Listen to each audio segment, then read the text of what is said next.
ओम शांति।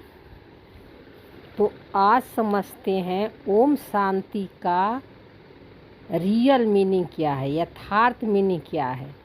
ओम शांति आत्मा बोलती है या माइंड बोलता है, क्योंकि इसमें बहुत कन्फ्यूजन है ना। बहुत सारे क्वेश्चंस भी आए हुए हैं और बहुत सारे आत्माओं का क्वेश्चन भी है कि ओम शांति आत्मा बोलता है या मन बोलता है। तो देखो, बाबा ने एक मुरली में कहा था कि ओम शांति का अर्थ होता है अहम आत्मा, मैं आत्मा शांति धाम के निवासी हूँ, है ना।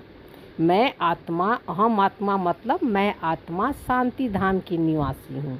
मैं आत्मा हूँ, हमारा घर है शांति धाम या मूल वतन या निर्माण धाम। निर्माण धाम यानी वाणी से परे के रहने वाली आत्मा हूँ, है ना।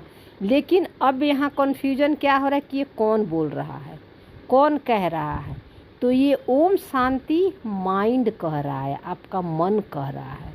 मन कह रहा है कि मैं निर्माण धाम का रहने वाला हूँ, मेरा मूल स्वरूप वाणी से परे का है। ये मन बोल रहा है ना।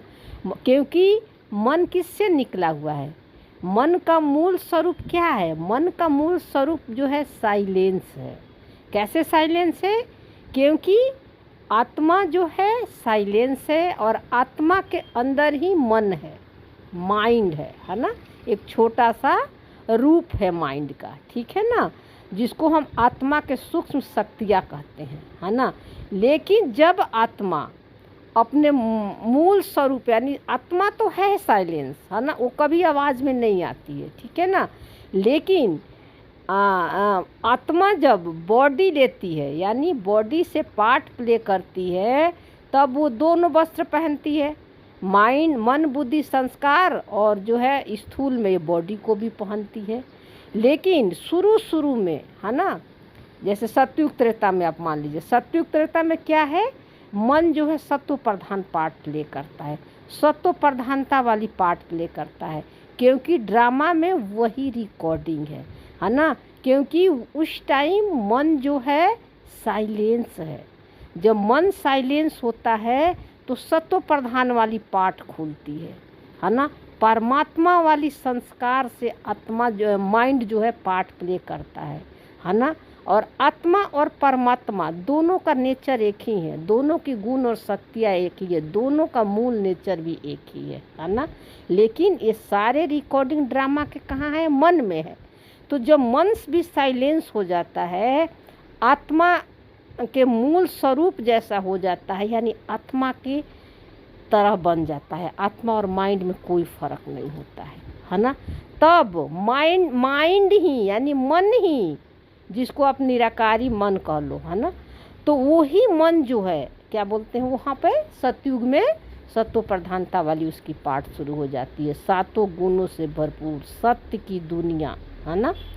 और जब आत्मा और यही मन, है ना, जब द्वापर में माइंड बॉडी से पहचान बना लेती है, संकल्पों से पहचान बना लेती है ना, और संकल्पों से पहचान बनाकर आत्मा के मूल नेचर से अलग हटकर, यानी अपने साइलेंस से अलग हटकर एक बाहर में एक संसार क्रिएट कर लेती है, सपनों की दुनिया क्रिएट कर लेती है ना। तो बाबा जो आता है, जो ज्ञान दे रहा है, इसी मन को दे रहा है, हद के मन को दे रहा है। जैसे इसकी बॉडी का नाम है किरण, है ना।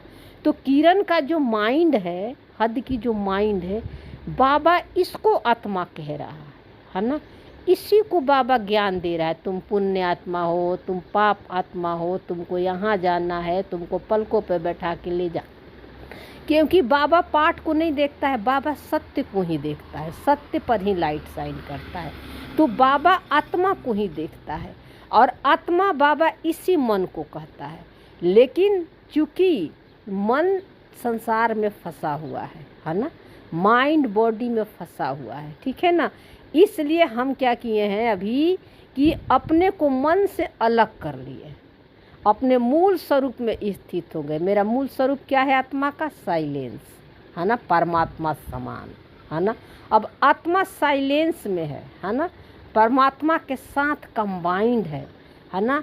और मन में सारे ड्रामा के स्क्रिप्ट आ रहे हैं। तो 63 जन्मों के जो हमने संस्कार बनाई है वो संकल्प के रूप में, थॉट के रूप में, फीलिंग के रूप में सब आ रहे हैं, है ना। अब आत्मा जो है उससे पहचान नहीं बनाती है ना। क्या कहती है कि ये मन मेरा नहीं है, मन हमने बाबा को दे दिया है। और मन में जो संकल्प, थॉट, फीलिंग आ रहे हैं, जो पुराने ड्रामा के स्क्रिप्ट आ रहे हैं, वो सब मैं नहीं हूँ। सबको साक्षी होकर देखती है और अपने साइलेंस में आ जाती है ना, जितने भी है, ठीक है ना। तो धीरे धीरे ये माइंड भी साइलेंस होते जाता है ना।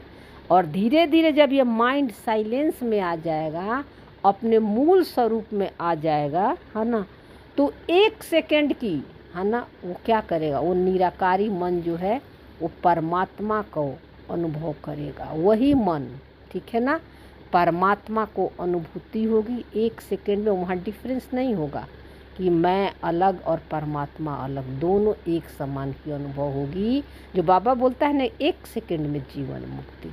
और वो टच करेगी परम धाम की स्थिति को, मन साइलेंस को टच करेगा और उसका ज्ञान वहीं पर प्राय लोप हो जाएगा। सत्युग में ज्ञान नहीं रहेगा आपको, क्योंकि ज्ञान की ज़रूरत ही नहीं है। मन सतो प्रधान बन गया, 7 गुणों से भरपूर हो गया है ना। अब जो मन पार्ट प्ले करेगा वो सतयुग में वो सतो प्रधानता वाली पार्ट प्ले करेगा, जिसको बाबा कहता है तुम देवी देवता सतयुग में हो, तुम्हारा आदि स्वरूप देवी देवता वाला पार्ट प्ले करोगी, यानी परमात्मा समान पार्ट प्ले करेंगे। लेकिन वहाँ भी आत्मा साइलेंस ही है, लेकिन मन जो है ना, मन भी साइलेंस ही है ना। तो वहाँ जो जब मन साइलेंस हो जाता है तो उसका जो है पार्ट जो है सत्व प्रधानता वाली खुल जाती है ना। फिर इसी तरह सतयुग त्रेता में सत्व प्रधानता वाली पार्ट प्ले करेगी, फिर द्वापर से उसी तरह अपनी अलग दुनिया पहचान बना लेगा मन, है ना। तो ये ऐसी चक्र चलते रहता है, ठीक है ना। तो अभी हम अपने को अलग कर ले किए हैं, है ना। आत्मा को माइंड से अलग करके मन के सारे खेल को, सारे दृश्य को साक्षी होकर देख रहे हैं। किसी को पावर नहीं दे रहे, मैं नहीं लगा रहे हैं। चाहे अपना पार्ट चल रहा है, चाहे सामने वाले को भी पार्ट चल रहा है, सामने वाले को भी हम इसी दृष्टि से देखते हैं, है ना। तो धीरे धीरे मन भी साइलेंस हो जाता है ना। ओम में मर्ज हो जाता है ना। तो ओम शांति मन बोल रहा है ना, लेकिन वो शांति का फील अभी नहीं कर रहा है, क्योंकि संकल्पों की दुनिया बना रखा है ना। तो इसलिए केवल मुख से बोल रहा है, फील नहीं हो रहा है। तब ओम शांति को फील करने के लिए हम ड्रामा के जो भी हमारा रोल है, कैरेक्टर है, उससे साक्षी हो रहे हैं। तो धीरे धीरे मन ओम शांति में डूब जाएगा, साइलेंस में आ जाएगा, है ना। तो ओम शांति ये मन बोल रहा है ना। आत्मा का तो कोई आवाज़ ही नहीं है, आत्मा तो है ही साइलेंस। आत्मा सिर्फ देखती है, ज्ञाता और दृष्टा है मन के सारे खेल को, है ना। सिर्फ साक्षी होकर देखने वाली आत्मा है। सारा अनुभव, सारा खेल, सारा गेम मन खेलता है। तो ये ज्ञान बाबा मन को दे रहा है, ठीक है। तो अब आपको आपका क्वेश्चन से क्लियर हो गया होगा कि कौन बोल रहा है ना। फील तो नहीं होता है शांति का, है ना। तो बाबा किसको आत्मा कह रहा है, ठीक है। तो बाबा का कहने का ये भाव है। ओम शांति।